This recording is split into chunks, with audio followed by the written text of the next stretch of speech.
मैं ਹਾਂ ਭੁਪਿੰਦਰ ਸਿੰਘ ਵਿਰਮਾਨੀ ਤੇ ਤੁਸੀਂ ਵੇਖ ਰਹੇ ਹੋ ਪ੍ਰੋਗਰਾਮ ਨਜ਼ਰੀਆ। ਕੌਮਾਂਤਰੀ ਪੱਧਰ ਤੇ ਸੋਨੇ ਦੀਆਂ ਕੀਮਤਾਂ ਵਿੱਚ ਆਈ 7 ਸਾਲ ਦੀ ਸਭ ਤੋਂ ਵੱਡੀ ਗਿਰਾਵਟ ਤੋਂ ਬਾਅਦ ਵੱਖ-ਵੱਖ ਮੁਲਕਾਂ ਦੇ ਘਰੇਲੂ ਬਾਜ਼ਾਰਾਂ ਵਿੱਚ ਵੀ ਹੁਣ ਕੀਮਤਾਂ ਲਗਾਤਾਰ ਥੱਲੇ ਆ ਰਹੀਆਂ ਨੇ। ਜੀ ਹਾਂ, ਰੂਸ ਵਿੱਚ ਕੋਰੋਨਾ ਵੈਕਸੀਨ ਬਣਾਏ ਜਾਣ ਦੀ ਖਬਰ ਤੋਂ ਬਾਅਦ ਸੋਨਾ ਅਤੇ ਚਾਂਦੀ ਦੀਆਂ ਕੀਮਤਾਂ ਵਿੱਚ ਭਾਰੀ ਗਿਰਾਵਟ ਆਉਣ ਲੱਗੀ ਹੈ। ਘਰੇਲੂ ਵਾਧਾ ਬਾਜ਼ਾਰ ਵਿੱਚ ਸੋਨਾ ਤਕਰੀਬਨ 52,000 ਰੁਪਏ ਪ੍ਰਤੀ 10 ਗ੍ਰਾਮ ਦੇ ਆਸ-ਪਾਸ ਚੱਲ ਰਿਹਾ ਹੈ। चांदी की कीमत रिकॉर्ड पद्धर तो 67,000 रुपए प्रति किलो चल रही है। कौमांतरी बाजार विच सोने की कीमत रिकॉर्ड पद्धर तो $200 प्रति आउंस डिग गई है ते चांदी विच भी $6 प्रति आउंस तो ज्यादा की गिरावट वेखी गई है। मल्टी कमोडिटी एक्सचेंज यानी कि MCX ते सोना लगातार गिरावट वल जा रहा है।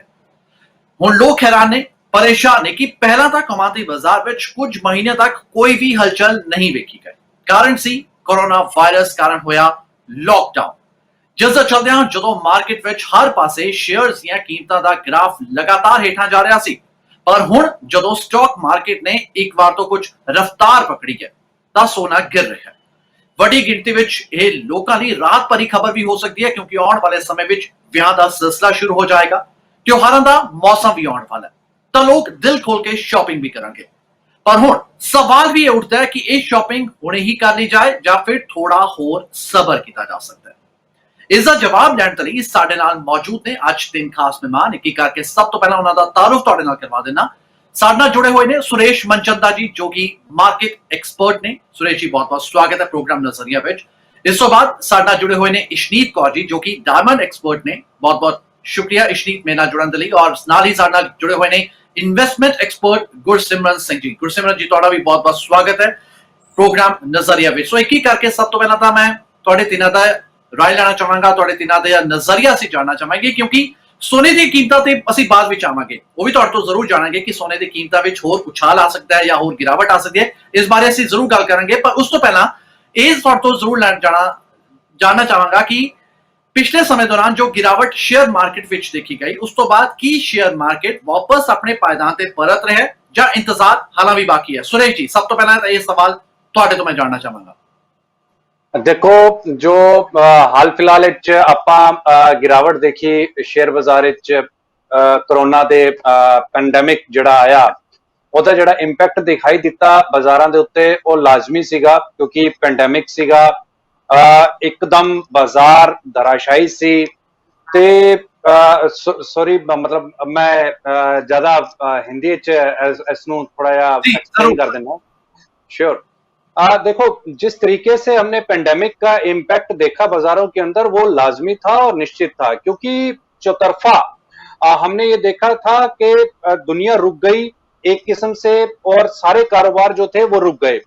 किसी को भी ये नहीं पता था कि इसका इम्पैक्ट कितना जाएगा और बाजार जो है वो कब खुलेंगे, अभी भी क्वेश्चन मार्क है।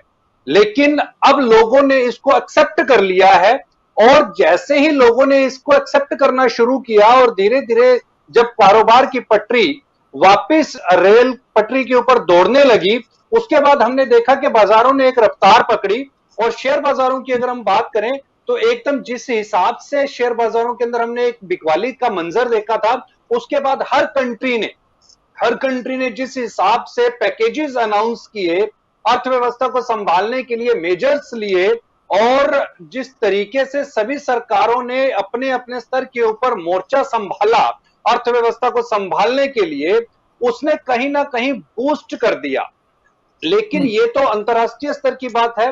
मलिंदर जी, अगर मैं इंडियन प्रोस्पेक्ट के हिसाब से अगर देखूं तो इंडिया का भविष्य निश्चित तौर के ऊपर बहुत अच्छा है शेयर बाजार के लिहाज से। हालांकि जीडीपी का जो आंकड़ा आया है उसको अगर हम देखते हैं, ठीक है, वो इंपैक्ट आना लाजमी था। 23%, मैं तो ये समझता हूं 23% नहीं, इससे भी नीचे जीडीपी जो है वो जा सकती थी, क्योंकि जब काम ही नहीं हुआ तो जीडीपी आएगी कहां से? तो अब आने वाला जो समय है उसके अंदर आप रिफॉर्म्स देखेंगे। एक अगर नोटिस करें तो एक कारोबारी सेक्टर के बीच के अंदर में एक अजीब सी पॉजिटिविटी भी दिखाई देती है। वो पॉजिटिविटी है एक नई होप की।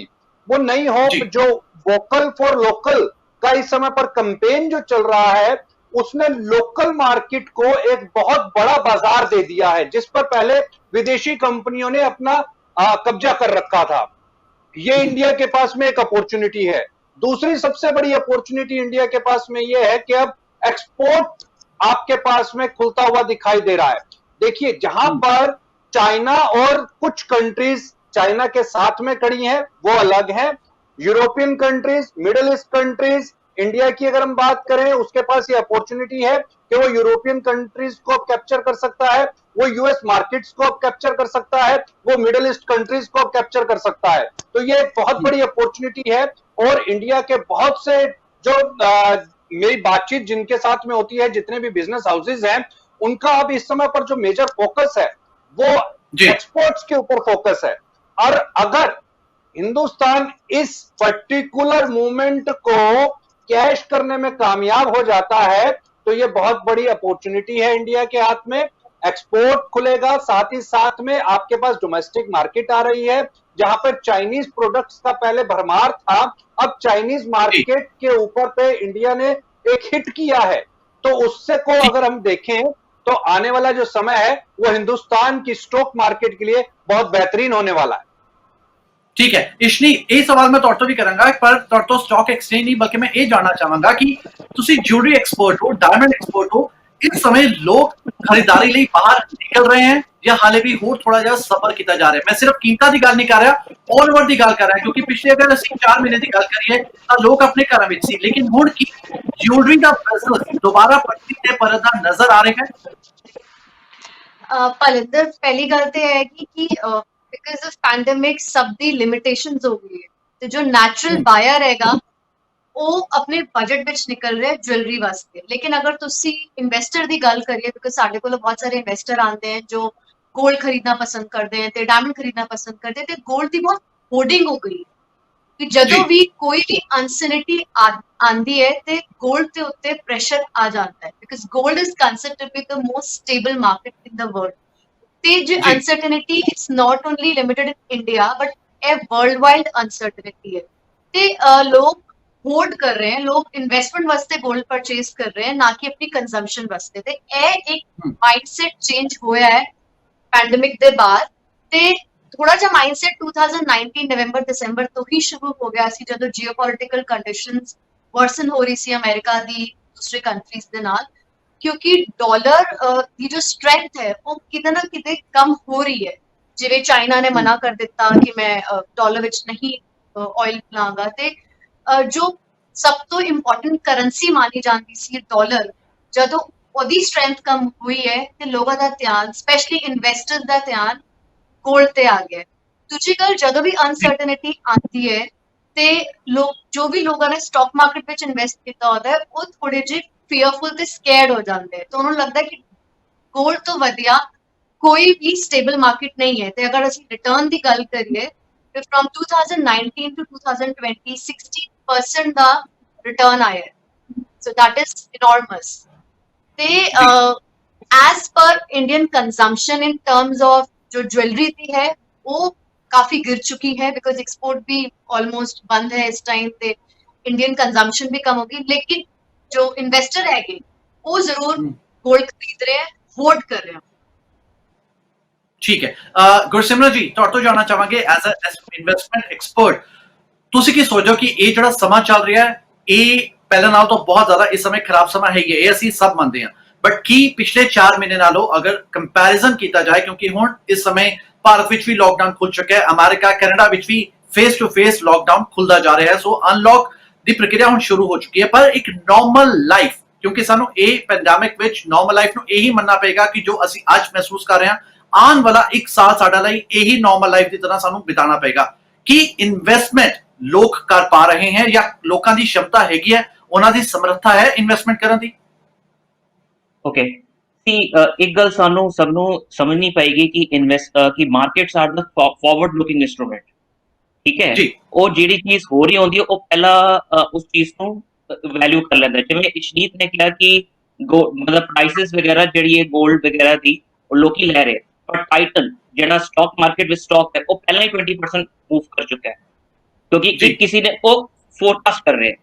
ते दूसरी गल, there is a saying in investment that never fall in love with one asset, all assets are important।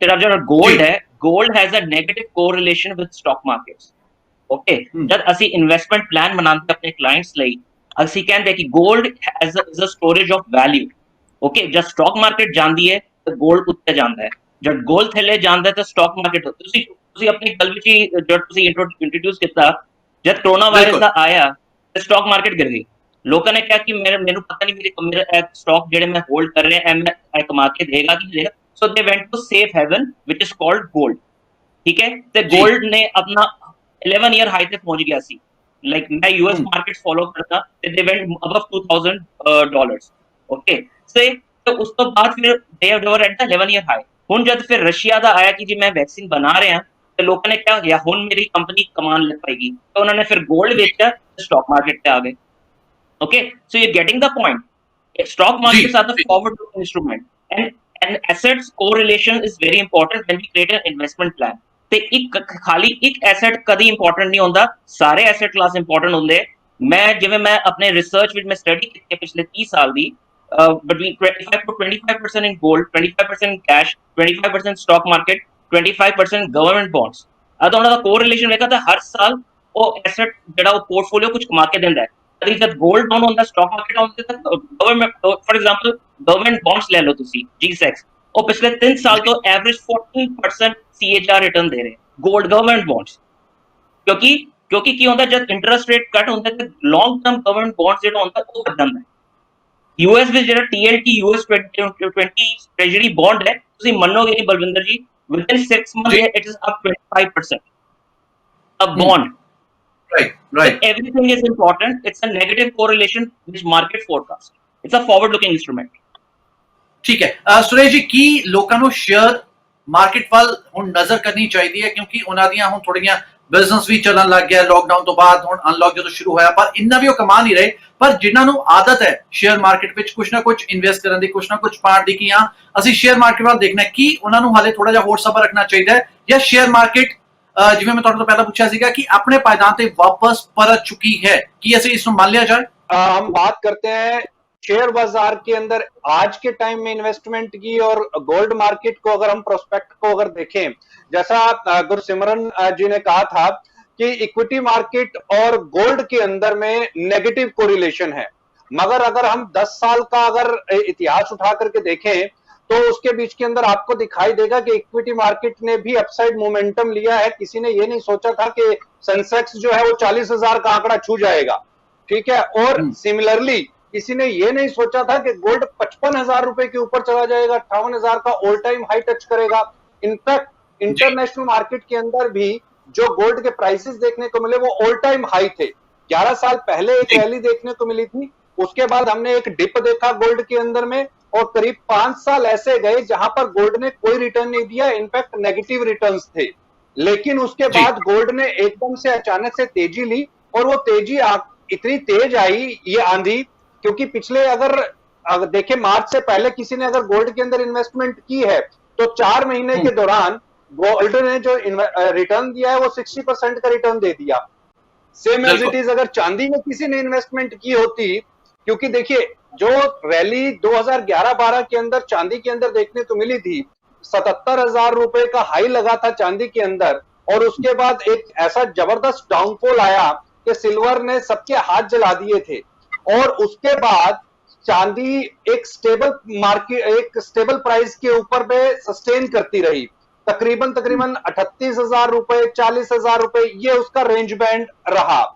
और एकदम से अचानक वो 38,000 रुपए से चलती है और फिर से 70,000 रुपए के ऊपर चली जाती है तकरीबन 100% का उसके अंदर भी हम जंप आते हुए देखते हैं केवल 4 महीने के अंदर सेम एज इट इज मैं इक्विटी मार्केट की बात करूंगा शेयर बाजार के अंदर एक डिप देखने को मिला और वो शेयर बाजार के अंदर जो जबरदस्त डिप आया वहां से जो मार्केट ने रिकवर करना चालू किया अप्रैल के बाद से तो आप अगर कैलकुलेट करेंगे तो इक्विटी मार्केट ने भी आपको रिटर्न दे दिए तो ये कहना कि दोनों के बीच में नेगेटिव कोरिलेशन है ये इस बात से मैं एटलीस्ट सहमत नहीं हूं क्योंकि 2006 के अंदर में क्योंकि ईशनजीत जी भी यहां पर है उनको अगर पता हो कि 2006 के अंदर जो गोल्ड के प्राइसेस हुआ करते थे 7 के अंदर जो प्राइसेस हुआ करते थे 8,000 और 9,000 रुपए पर 10 ग्राम और आज हम उसको 58,000 रुपए पर बाय कर रहे हैं। और आज अगर ये तो ठीक है कि 58,000 लगा करके और वो 50,000 रुपए पर आ गया। और सिमिलरली अगर मैं बात करूं इक्विटी मार्केट की, तो उस समय पर सेंसेक्स भी इसी के इर्द गिर्द हुआ करता था और आज 40,000 के ऊपर है। तो पोर्टफोलियो जो बनना है, अगर आपके पास 100 रुपए है इन्वेस्ट करने के लिए, तो आप उसके अंदर से 25 रुपए निश्चित तौर के ऊपर गोल्ड के अंदर डालो।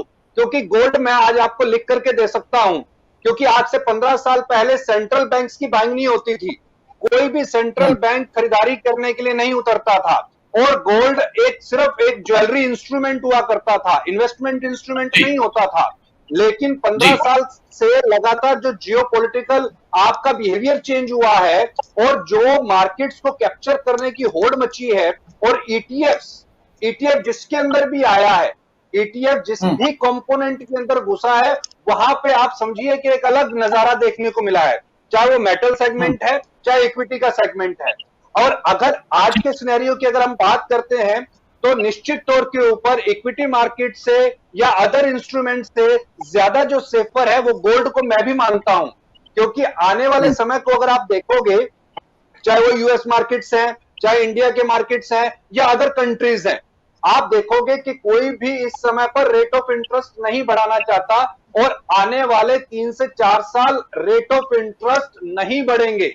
ये मैं आपको चैनल के ऊपर ऑन रिकॉर्ड बता रहा हूं कि इन्वेस्टमेंट जो रिटर्न होगा, वो जो आपका इंटरेस्ट रेट है उसके अंदर जब जंप नहीं आएगा, उसमें जब आपके पास में कोई ग्रोथ नहीं है, सवाल में करना चाहूंगा ਤੁਸੀਂ ਕਿੰਨਾ ਵਾਕਿਫ ਹੋ ਇਹਨਾਂ ਗੱਲਾਂ ਤੋਂ, ਕਿਉਂਕਿ ਸੁਰੇਸ਼ ਜੀ ਜਿਵੇਂ ਕਹਿ ਰਹੇ ਨੇ ਕਿ ਆਉਣ ਵਾਲੇ ਸਮੇਂ ਵਿੱਚ ਜਿਹੜਾ ਰੇਟ ਨਹੀਂ ਵਧੇਗਾ, ਔਰ ਹੋ ਸਕਦਾ ਹੈ ਕਿ ਇਨਵੈਸਟਮੈਂਟ ਲੋਕੀ ਸਾਹਮਣੇ ਆਣ। ਤੁਸੀਂ ਕੀ ਕਹਿਣਾ ਚਾਹੋਗੇ ਇੱਥੇ?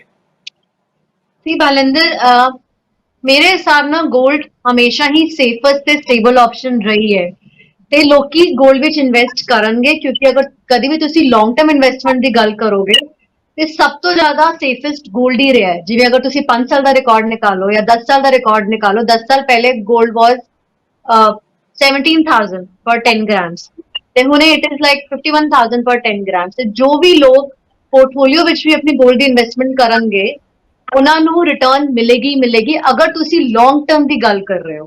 ਕਿਉਂਕਿ ਅੱਜ ਦੇ ਟਾਈਮ ਤੇ ਵਿੱਚ ਸਭ ਨੂੰ ਪਤਾ ਹੈਗਾ ਤੇ ਗੋਲਡ ਤੇ ਜ਼ਿਆਦਾ ਕੋਈ ਵੀ ਸੇਫੈਸਟ ਇਨਵੈਸਟਮੈਂਟ ਨਹੀਂ ਹੈਗੀ ਹੈ, ਚਾਹੇ ਉਹ बैंक करे, चाहे वो इन्वेस्टर करे, चाहे वो नॉर्मल सिटीजन करे।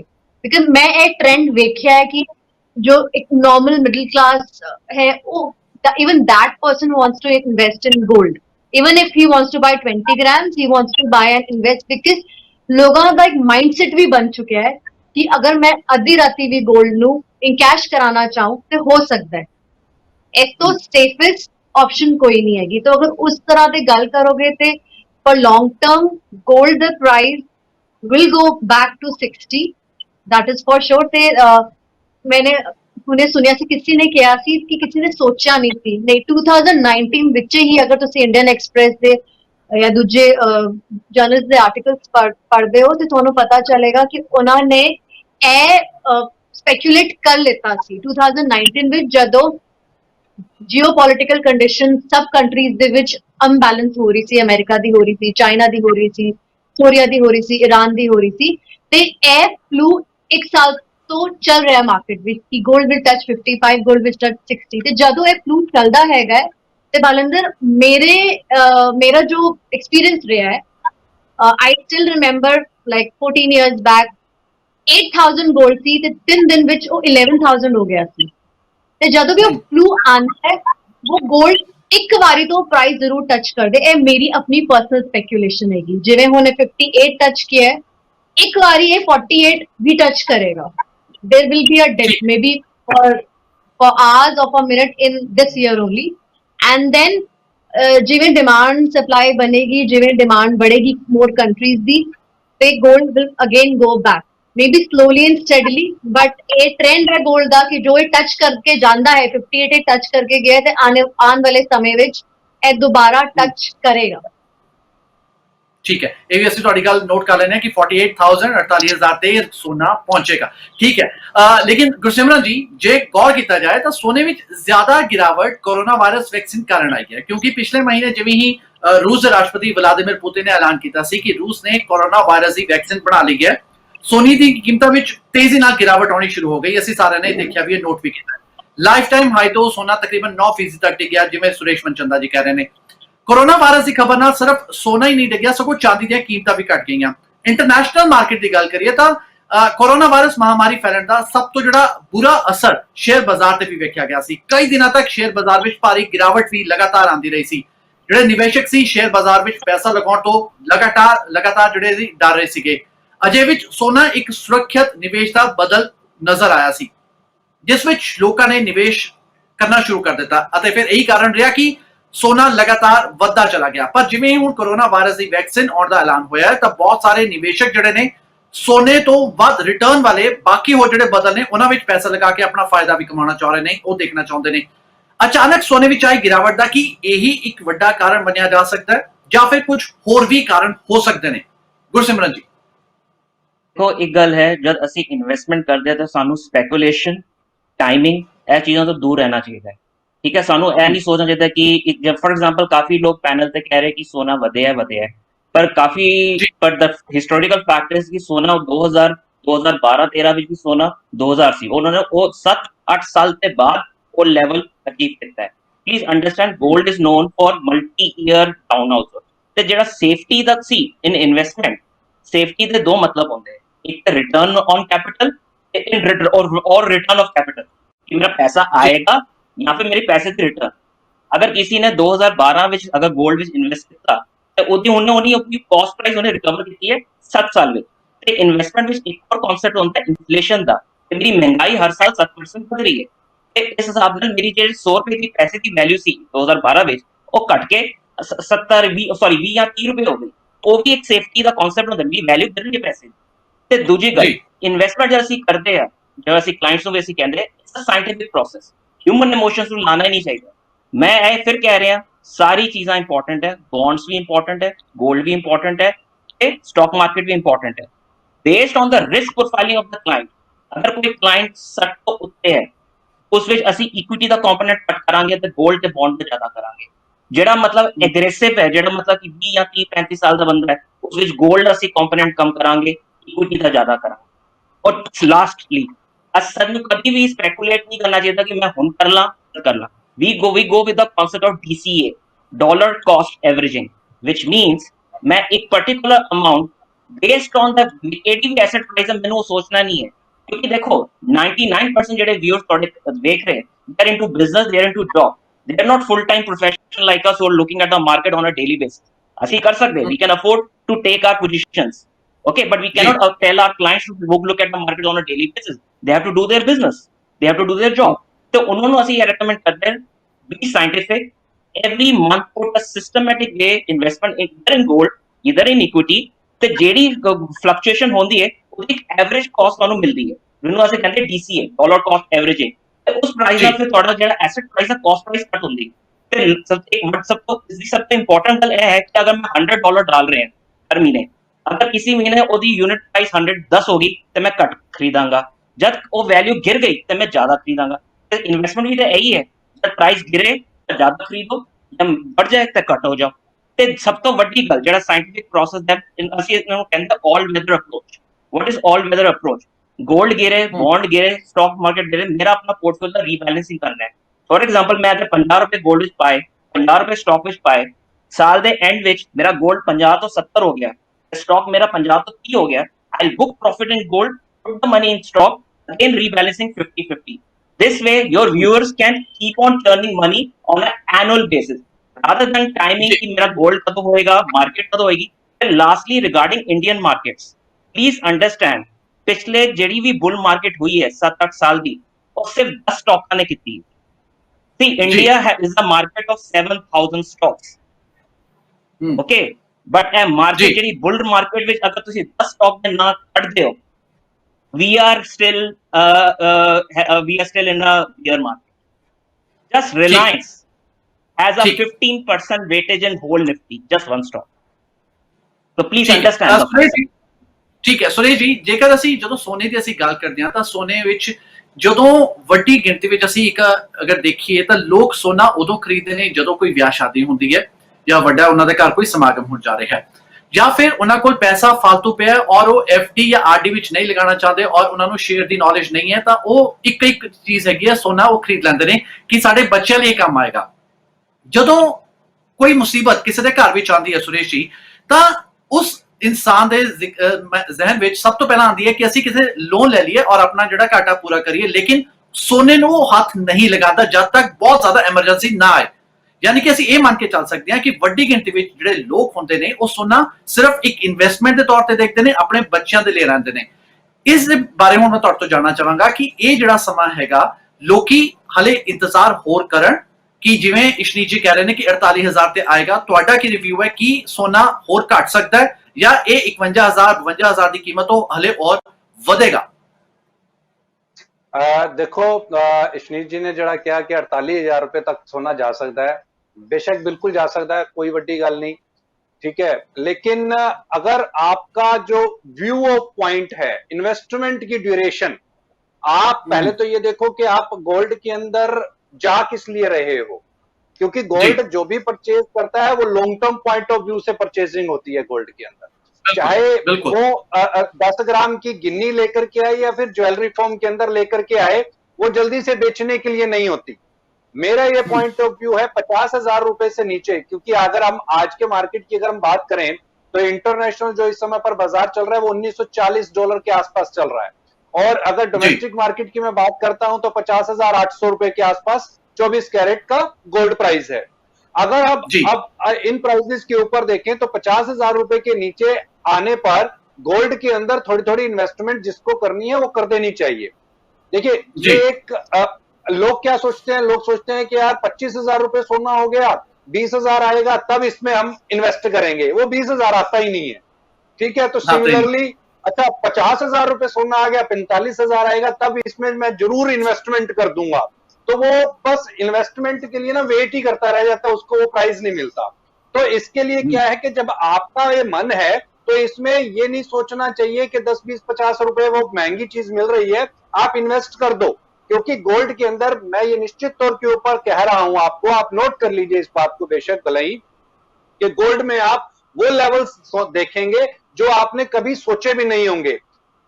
इशनीत जी जो 2019 के बीच के अंदर जो सिनेरियो आप बता रही थी, 2019 को अगर आप देखें तो 2017 और 2015 के बाद के जो सिनेरियोज हैं वो टोटली चेंज्ड हैं, डिफरेंट हैं। उस समय पर लोगों ने वो टेस्ट ले लिया था गोल्ड का और सिल्वर का, उसके बाद उसके ऊपर अजम्पशंस होनी शुरू हो जाती हैं।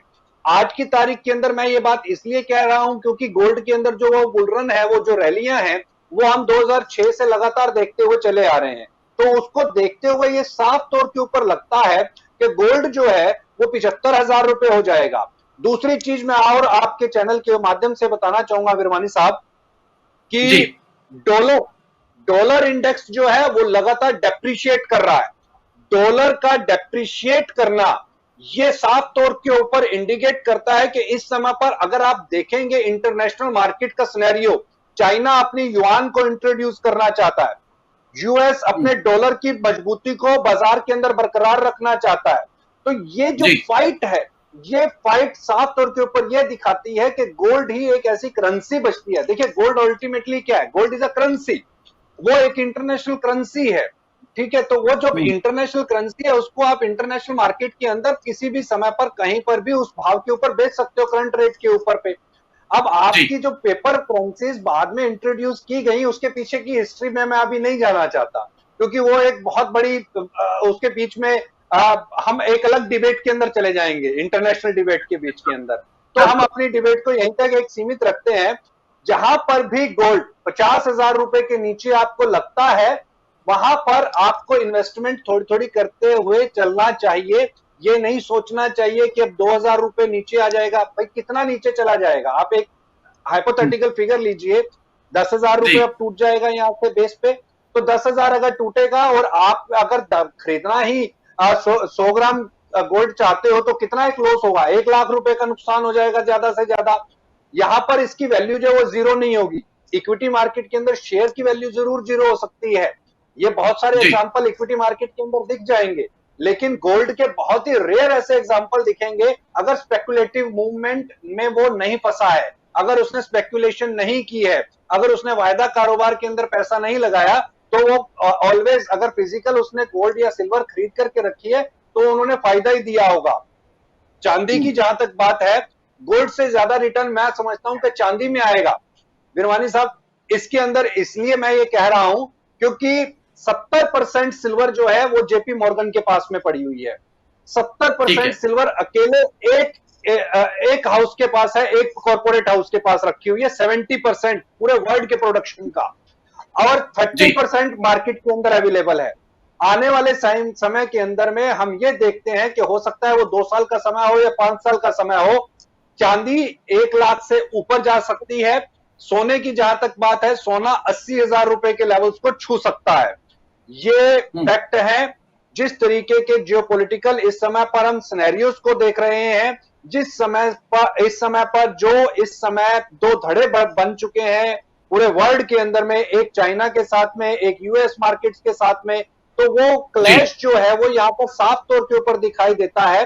और जहां तक इक्विटी मार्केट का सवाल है, इंडेक्स के अंदर पैसा लगाइए। ब्लू चिप कंपनी में भी मैं ये नहीं कहूंगा कि आप डायरेक्टली ब्लू चिप कंपनीज खरीदें, इंडेक्स के अंदर आप पैसा लगाइए। इंडेक्स ज्यादा नीचे नहीं जाएगा, इंडेक्स हमेशा ऊपर की तरफ मूव करेगा, चाहे वो सेंसेक्स है चाहे निफ्टी 50 है। ठीक है इशनीत, क्योंकि हुण ਵਿਆਹ ਦਾ ਸੀਜ਼ਨ ਵੀ ਸ਼ੁਰੂ ਹੋਣ ਵਾਲਾ ਹੈ, ਕਿਉਂਕਿ ਪੈਂਡੈਮਿਕ ਤੋਂ ਬਾਅਦ ਲੋਕ ਜਿਨ੍ਹਾਂ ਦੇ ਵਿਆਹ ਨਹੀਂ ਹੋਏ ਉਹ ਹੁਣ ਸੋਚ ਰਹੇ ਹਨ ਕਿ ਹੁਣ ਉਹਨਾਂ ਦਾ ਵਿਆਹ ਹੋ ਜਾਣਾ ਚਾਹੀਦਾ, ਜਾਂ ਫਿਰ ਨਵੰਬਰ ਦਸੰਬਰ ਜਨਵਰੀ ਇਹ ਐਸੇ ਮੰਥਸ ਹੁੰਦੇ ਨੇ ਜਦੋਂ ਸਭ ਤੋਂ ਜ਼ਿਆਦਾ ਮੈਰਿਜ ਸੀਜ਼ਨ ਦੇਖਿਆ ਜਾਂਦਾ। ਇਸ ਤੋਂ ਇਲਾਵਾ ਤਿਉਹਾਰਾਂ ਦਾ ਸੀਜ਼ਨ, ਭਾਵੇਂ ਉਹ ਭਾਰਤ ਦੀ ਗੱਲ ਕਰੀਏ ਜਾਂ ਫਿਰ ਅਮਰੀਕਾ ਕੈਨੇਡਾ ਦੀ ਗੱਲ ਕਰੀਏ, ਜਿੱਥੇ ਇੱਥੇ ਵੀ ਭਾਰਤੀ ਵਸੇ ਨੇ ਉਹਨਾਂ ਲਈ ਤਿਉਹਾਰਾਂ ਦਾ ਸੀਜ਼ਨ ਵੀ ਸ਼ੁਰੂ ਹੋ ਜਾਂਦਾ। ਸਤੰਬਰ ਅਕਤੂਬਰ ਨਵੰਬਰ ਇਹ ਪੂਰਾ ਜਿਹੜੇ 3-4 ਮਹੀਨੇ ਹੁੰਦੇ ਨੇ ਇਹ ਤਿਉਹਾਰਾਂ ਦਾ ਸੀਜ਼ਨ ਮੰਨਿਆ ਜਾਂਦਾ ਹੈ। ਤਾਂ ਇੱਕ ਤਰ੍ਹਾਂ ਦਾ ਬੂਸਟ ਆਏਗਾ ज्वेलरी मार्केट विच। हाँ जी बलिंदर, बूस्ट आना शुरू हो गया है। I mean if you compare 4 महीने पहले दी गल्लां ते हुंदे, बिकॉज हुन लोकी समझ चुके हैं कि they have to learn to live with this pandemic, ते वो अपनी ਵਿਆਹ ਦੀ ਡੇਟ ਅਕਤੂਬਰ ਨਵੰਬਰ, ਮਤਲਬ ਮੇਰੇ ਬਹੁਤ ਸਾਰੇ ਕਲਾਇੰਟਸ ਹੈਗੇ ਜੋ ਜਿਨ੍ਹਾਂ ਦੀ ਆਪਣੀ ਵਿਆਹ ਦੀ ਡੇਟ ਅਕਤੂਬਰ ਨਵੰਬਰ ਨਿਕਾਲ ਦਿੱਤੀ ਹੈ ਤੇ ਦੇ ਆਰ ਗੋਇੰਗ ਅਹੈਡ, ਤੇ ਬੂਸਟ ਆਏਗਾ। ਉਹੀ ਮੈਂ ਗੱਲ ਕੀਤੀ ਤੁਹਾਨੂੰ ਕਿ ਸੀ ਕਿ 60 ਦਾ ਟੱਚ ਉਹ ਜ਼ਰੂਰ ਇੱਕ ਵਾਰੀ ਹੋਏਗਾ, and it could B near ਬਾय also. ਤੇ ਮੈਂ ਬਹੁਤ ਸਾਰੇ ਆਪਣੇ ਕਲਾਇੰਟ ਨੂੰ ਇਹ ਕਹਿੰਦੀ ਆ ਕਿ ਅਗਰ ਨੀਅਰ ਫਿਊਚਰ ਵਿੱਚ ਤੁਸੀਂ ਜੁਐਲਰੀ ਲੈਣਾ ਚਾਹੁੰਦੇ ਤੇ ਤੁਸੀਂ ਥੋੜਾ ਥੋੜਾ ਕਰਕੇ ਲੈ ਸਕਦੇ ਹੋ। ਜਿਵੇਂ ਉਹਨਾਂ ਨੇ ਗੱਲ ਕੀਤੀ ਪੋਰਟਫੋਲੀਓ ਦੀ, ਤੇ ਗੋਲਡ ਪੋਰਟਫੋਲੀਓ ਵੀ ਲੋਕੀ ਲੈਂਦੇ ਨੇ ਇਨ ਅ ਸੈਂਸ ਦੈਟ ਅਗਰ ਕਿਸੇ ਨੇ 1 ਕਿਲੋ ਗੋਲਡ ਲੈਣਾ ਹੈਗਾ ਤੇ ਉਹ ਜ਼ਰੂਰੀ ਨਹੀਂ ਕਿ ਇੱਕ ਹੀ ਝਟਕੇ ਵਿੱਚ 1 ਕਿਲੋ ਲੈ ਲੇਗਾ, ਉਹ ਡਿਵਾਈਡ ਕਰਕੇ ਵੀ ਲੈਂਦੇ so that they have an average price ਜੀ। ਤੇ ਨਾ ਹੀ ਗੋਲਡ, ਮੈਂ ਤੁਹਾਨੂੰ ਡਾਇਮੰਡ ਦੇ ਬਾਰੇ ਵਿੱਚ ਵੀ ਦੱਸਣਾ ਚਾਹਾਂਗੀ। ਜਦੋਂ ਪੈਂਡੇਮਿਕ ਆਇਆ ਸੀ ਤੇ ਰੈਪੋਪੋਰਟ ਜੋ ਸਾਡੀ ਹੈਗੀ ਉਹ ਗਿਰ ਗਈ ਸੀ, ਤੇ ਰੈਪੋਪੋਰਟ ਅਮਰੀਕਾ ਤੋਂ ਹੀ ਆਉਂਦੀ ਹੈ, ਉਹੀ ਡਿਸਾਈਡ ਕਰਦਾ ਹੈ। ਤੇ ਹੁਣੇ ਨੀਅਰ ਰਾਖੀ ਹੀ, ਮਤਲਬ ਨੀਅਰ ਰਾਖੀ ਹੀ ਰੈਪੋਪੋਰਟ ਵਾਪਸ बढ़ गई है। ਉਹਦਾ ਮਤਲਬ ਇਹ ਹੈਗਾ ਕਿ ਕੰਜ਼ੰਪਸ਼ਨ ਸ਼ੁਰੂ ਹੋ ਚੁੱਕੀ ਹੈ। ਤੇ ਡਾਇਮੰਡ ਦੀ ਅਗਰ ਕੰਜ਼ੰਪਸ਼ਨ ਸ਼ੁਰੂ ਹੋ ਚੁੱਕੀ ਹੈ, ਅਗਰ ਜੁਐਲਰੀ ਟ੍ਰੇਡ ਦੀ ਗੱਲ ਕਰੇ ਤੇ it has to be embedded in the gold, ਤੇ diamond ਦਾ ਰੈਪੋਪੋਰਟ ਵਾਪਸ ਆਣਾ ਵੀ ਇਹ ਇੱਕ ਸਿੰਪਟਮ ਹੈਗਾ that market is recovering now। ਠੀਕ ਹੈ ਗੁਰਸਿਮਰਨ ਜੀ, ਜੇਕਰ ਅਸੀਂ ਵੱਖ-ਵੱਖ ਕਰੰਸੀਜ਼ ਦੀ ਗੱਲ ਕਰੀਏ, ਵੱਖ-ਵੱਖ ਕਰੰਸੀਜ਼ ਦੀ ਗੱਲ ਮੈਂ ਸੁਰੇਸ਼ ਜੀ ਤੁਹਾਡੇ ਤੋਂ ਵੀ ਸਵਾਲ ਕਰਾਂਗਾ, ਕਿਉਂਕਿ ਉਹ ਵੱਖ-ਵੱਖ ਕਰੰਸੀਜ਼ ਲੋਕਾਂ ਕੋਲ ਇਵੈਕੂਏਸ਼ਨ ਕਰਕੇ ਜਾਂ ਤਾਂ ਲੋਕ ਬਾਹਰ ਜਾ ਨਹੀਂ ਪਾਏ ਜਾਂ ਲੋਕੀ ਇਵੈਕੂਏਸ਼ਨ ਤੋਂ ਵਾਪਸ ਆਏ ਨੇ, ਪਰ ਇਸ ਸਮੇਂ ਕਰੰਸੀ ਜਿਹੜੀ ਹੈ ਨਾ ਤਾਂ ਬਾਜ਼ਾਰ ਵਿੱਚ ਮੌਜੂਦ ਹੈ ਜ਼ਿਆਦਾਤਰ, ਕਿਉਂਕਿ ਲੋਕ ਨਾ ਤਾਂ ਬਾਹਰ ਜ਼ਿਆਦਾ ਟੂਰਿਸਟ ਜਾ ਪਾ ਰਹੇ हैं, सिर्फ पीआर या सिटीजन होल्डर ही या अपने घर वापस आ रहे हैं या अपने घर वापस जा पा रहे हैं। पर लेकिन दूजे पासे जेकर करंसी ਦੀ ਅਸੀਂ ਵੇਚਣ ਦੀ ਗੱਲ ਕਰੀਏ, ਲੋਕਾਂ ਕੋਲ ਇਸ ਸਮੇਂ ਘਰ ਵਿੱਚ ਕਰੰਸੀ ਪਈ ਹੈ, ਕੀ ਉਹਨਾਂ ਨੂੰ ਜਾਣਾ ਚਾਹੀਦਾ ਕਰੰਸੀ ਹੋਲਡਰਸ ਦੇ ਕੋਲ ਜੋ ਫੋਰੈਕਸ ਐਕਸਚੇਂਜ ਉਹਨਾਂ ਨੂੰ ਕਰਕੇ ਦੇਣ, ਜਾਂ ਫਿਰ ਕਈ ਲੋਕੀ ਆਪਣੇ ਘਰ ਵਿੱਚ ਰੱਖਦੇ ਨੇ ਜੋ ਕਿ ਗੈਰ ਕਾਨੂੰਨੀ ਹੈ ਬਟ ਫਿਰ ਵੀ ਆਪਣੇ ਘਰ ਵਿੱਚ ਰੱਖਦੇ ਨੇ, ਉਹਨਾਂ ਨੂੰ ਕੀ ਸਲਾਹ ਦੇਣਾ ਚਾਹੋਗੇ ਗੁਰਸਿਮਰਨ ਜੀ? ਕਰੰਸੀ ਮੈਂ ਤੁਹਾਨੂੰ ਦੱਸਾਂ, ਮੈਂ 24 ਸਾਲ ਤੋਂ ਮਾਰਕੀਟ ਵਿੱਚ ਇਨਵੈਸਟ ਕਰ ਰਿਹਾ, ਇਨਵੈਸਟਮੈਂਟ ਐਕਸਪੀਰੀਅੰਸ ਹੈ ਮੇਰਾ 24 ਸਾਲ ਦਾ, ਤੇ ਕਰੰਸੀ ਜਿਹੜੀ ਸਪੈਕੂਲੇਸ਼ਨ ਹੈ ਉਹ at the top level. It's like we call it weapons of mass destruction, currency speculation, because currency any variable, any moving parts ਹੁੰਦੇ currency ਦੀ ਉਸ evaluation ਵਿੱਚ, कि एक किसी भी ਨੂੰ ਵੀ मैनेज करना it's a very very tough thing. Gold, stocks, bonds, commodities we can manage. Currency ਦਾ ਜੇ ਕੀ ਹੈ, it's a lot of moving parts ਕਿਉਂਕਿ geopolitical, business, ਇਹ ਤੁਹਾਡਾ ਪੈਂਡੈਮਿਕ. ਹੁਣ ਮੈਂ ਤੁਹਾਨੂੰ ਬੜੀ ਅੱਛੀ ਐਗਜ਼ਾਮਪਲ ਦਿੰਦਾ. ਡਾਲਰ ਇੰਡੈਕਸ ਗਿਰਨ ਦੀ ਗੱਲ ਹੋਈ, ਸਾਨੂੰ ਕਰੰਸੀ ਨੂੰ ਵੇਖ ਕੇ ਇਹ ਸੋਚਣਾ ਚਾਹੀਦਾ ਕਿ ਸਾਡੀ ਇਨਵੈਸਟਮੈਂਟ ਸਟ੍ਰੈਟਜੀ ਕੀ ਹੋਏ. ਫॉर एग्जांपल ਮੈਂ ਪਿਛਲੇ 25 ਸਾਲਾਂ ਤੋਂ ਡਾਲਰ ਇੰਡੈਕਸ ਦਾ ਕੰਪੈਰੀਜ਼ਨ ਕਰ ਰਿਹਾ VWO. It's N emerging economy ETF ਜਿਹੜਾ US ਔਰ UK ਵਿੱਚ ਬਹੁਤ ਮਿਲਦਾ ਹੈ. ਇਸ ਵਿੱਚ ਕੀ ਹੁੰਦਾ ਕਿ you have India, you have China, you have south Africa and some other countries. It's we call emerging economies of the world, Brazil and all that. ਉਹਦਾ ਮੈਂ ਚਾਰਟ ਅਗਰ ਤੁਸੀਂ ਵੇਖੋ, ਜਦ ਵੀ ਡਾਲਰ ਇੰਡੈਕਸ ਗਿਰਦਾ ਹੈ, emerging economies ਦਾ stock ਉੱਤੇ ਜਾਂਦਾ ਹੈ. Okay, and also Indian gold. Okay, because the dollar index the value ਗਿਰਦੀ ਹੈ ਤਾਂ ਇੰਡੈਕਸ ਤੁਹਾਡਾ 골ਡ ਤੇ ਤੁਹਾਡਾ emerging economies ਦੀ ETF ਜਿਹੜੇ ਹੁੰਦੇ ਹੈ ਉਹ ਵੱਧਦੇ. ਤੇ ਕਰੰਸੀ ਨੂੰ ਅਸੀਂ ਹੋਲਡ ਕਰਕੇ ਜਾਂ ਇੰਜ ਰੱਖਣਾ it's very very I mean it's not a logical thing. Because other cash thought there and you need to invest rather than putting the money into cash if you don't have any other choice. If you don't, for example, you cannot put into white mediums like ETFs and all that, then better to buy a gold because gold is still better than currency, holding currency. Still, I will not recommend that क्योंकि ये गल है ਜਿਹੜੀ मतलब कि panel में सब ਨੂੰ ਦੱਸਣੀ ਬਹੁਤ ਜ਼ਰੂਰੀ है. Gold as a physical gold invest करना it's much inefficient rather than investing online. For example, when you buy gold physically, there is a taxation on that. Okay, a wealth tax. Okay, and there is a storage issues. You have to pay for the storage also. And then there's a purity concerns also because if you were buying from a vendor like which you are very well versed with, fine. But still, I'm talking about general public as such. Purity issue, storage cost, and the taxation. When you buy gold online through ETF, through bonds, you only have STCG. If you sell it less than a year, then for example, you have to pay max 15%, not based on your tax income at source. And the long term, it's 20% with indexation benefit. Like, after deducting the inflation cost, you get the benefit.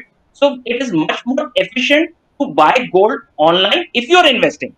But if you're buying for a jewelry consumption, then it's a different story altogether. So that's my limited point. But and to conclude your point, if you want to regarding currency, please don't speculate on currency movements. It's a very very dangerous game. If you want to keep money and you can't keep it in bank, you can't keep it anywhere, better to convert that into gold. That's what my recommendation is. If you don't have any other outlet. ਠੀਕ ਹੈ ਸੁਨੀਲ ਜੀ, ਤੁਹਾਡੇ ਤੋਂ ਵੀ ਆਵਾਂਗਾ, ਲੇਕਿਨ ਇਹਨਾਂ ਨੇ ਇੱਕ ਜਿਹੜੀ ਗੱਲ ਛਿੜੀ ਹੈ ਆਨਲਾਈਨ ਦੀ, ਇਸ਼ਨੀਤ ਅਤੇ ਮੈਂ ਤੁਹਾਡੇ ਤੋਂ ਕਰਾਂਗਾ ਕਿਉਂਕਿ ਲੋਕੀ ਜ਼ਿਆਦਾਤਰ ਜੇਕਰ ਆਨਲਾਈਨ ਜਾਣਾ ਸ਼ੁਰੂ ਹੋ ਜਾਏਗਾ ਤਾਂ ਜਿਊਲਰੀ ਵਾਲਿਆਂ ਦਾ ਤਾਂ ਕੰਮ ਜਿਹੜਾ ਹੈ ਧੰਦਾ ਮੰਦਾ ਹੋ ਜਾਏਗਾ. ਕੀ ਕਹੋਗੇ ਇਸ਼ਨੀਤ? ਜੋ ਇਹਨਾਂ ਨੇ ਗੱਲ ਕੀਤੀ ਬੌਂਡ ਜੁਐਲਰੀ ਬੌਂਡ ਦੀ, ਉਹ ਇੱਕ ਡਿਫਰੈਂਟ ਮਾਰਕੀਟ, ਇੱਕ ਡਿਫਰੈਂਟ ਸੈਗਮੈਂਟ ਹੈਗਾ.